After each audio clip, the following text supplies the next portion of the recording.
Hotepu wana wa Alekebulani. Nasema ubuntu ubantu wa Afrika ni watu sio manyani. Naitwa Matuta Alekebulani, kiongozi wa mila, utamaduni, asili, sheria na ustaarabu wa Mwafrika.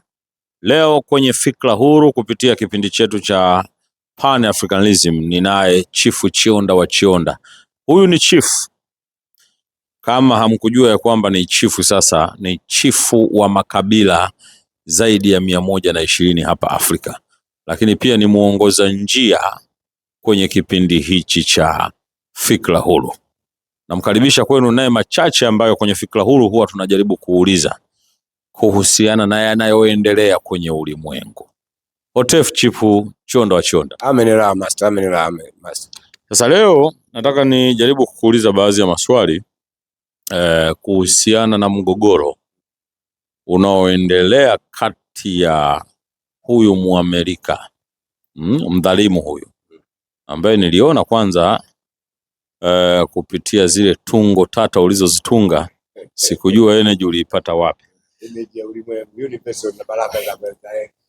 Naona vita hii ya Muamerika, Israeli pamoja na Irani na Mwajemi sio matokeo ya namna ya watu walivyoyapokea kwamba inaweza ikawa ni vita au ni kitu cha kitoto. Tunaona Mwajemi amesimama kama one army, jeshi la mtu mmoja. Na hapa kuna baadhi ya mashabiki zetu au watu wanaotufuatilia wanasema nyinyi mmekaa upande mmoja. Tuache wafikirie hivyo na wao wakae upande wa pili. Chionda, ukiwa kama ni mmoja wa watu wenye maono makubwa wanaotazama mbele kesho kutwa, maanake wewe ni mtabiri, nini sababu ya kuona sasa hii vita imepamba moto kipindi hichi? Lakini sio kupamba moto, tunaona matokeo yamekuwa ndivyo sivyo kwenye haya matokeo ya hii vita ya Mwajemi, Marekani pamoja na Muisraeli. Yani matokeo namna ambavyo watu walifikiria kwamba itakuwa ni siku mbili, kama ambavyo walifanya kule Venezuela kwa bwana Maduro masaa 48, lakini hii imekuwa ngumu. Nini siri ya vita hii kuwa ngumu? Lakini nini mabadiliko makubwa ya hawa ndugu zetu wa Ajemi? Ni kweli wana miungu inawasaidia? Swali la kwanza. Swali la pili, vita hii Muamerika atashinda, Israeli atashinda, matokeo ya mwisho ni nini? Hotepu, karibu. Sasa Grand Matuta, swali lako ni muhimu sana kwa mustakabali wa ulimwengu. Mwirani amevamiwa na Marekani na Muisraeli tarehe 28 mwezi wa pili usiku kuamkia tarehe 29. Wanasema wana imminent threat, wanapunguza tishio la Muirani kuiwahi kuishambulia Israeli au kambi za Marekani au Marekani yenyewe. Hiyo ndio hoja aliyotoa Commander in Chief wa Amerika bwana Donald Trump na waziri wake wa ulinzi Peter Hegseth. Kwa hiyo kilichotokea, Amerika kaishambulia Irani, akajua atamaliza faster kama alivyokuwa kawaida yake. Anajua ile ni Iraki, anajua ile ni Venezuela, lakini amekutana na Wajemi. Watu hawajawahi kushindwa kunyang'anywa ardhi yao kwa miaka 1500. Wajemi Persian.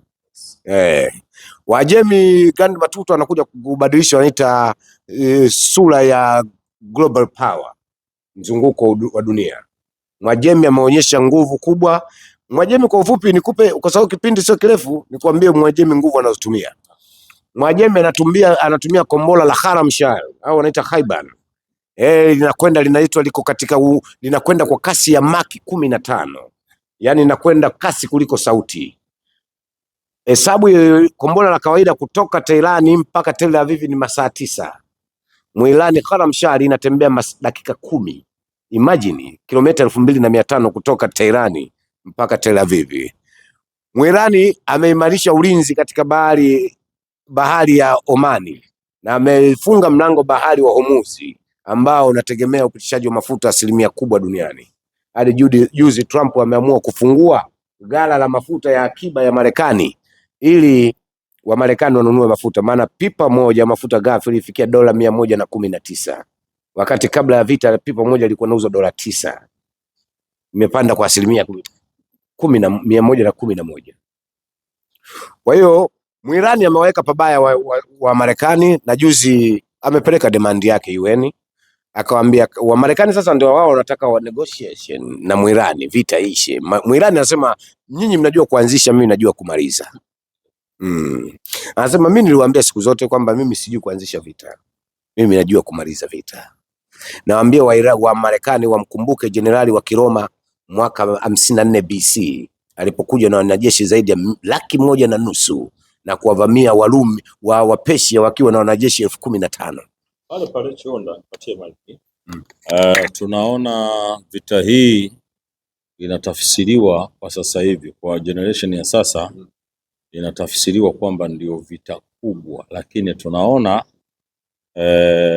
moja kati ya himaya kubwa ambazo kabla ya Muamerika zilikuwepo na zilitikisa dunia. Ilikuwepo pia himaya ya Kiafrika, ilikuwa inaitwaje? Afrika kulikuwa na himaya ya Kemeti.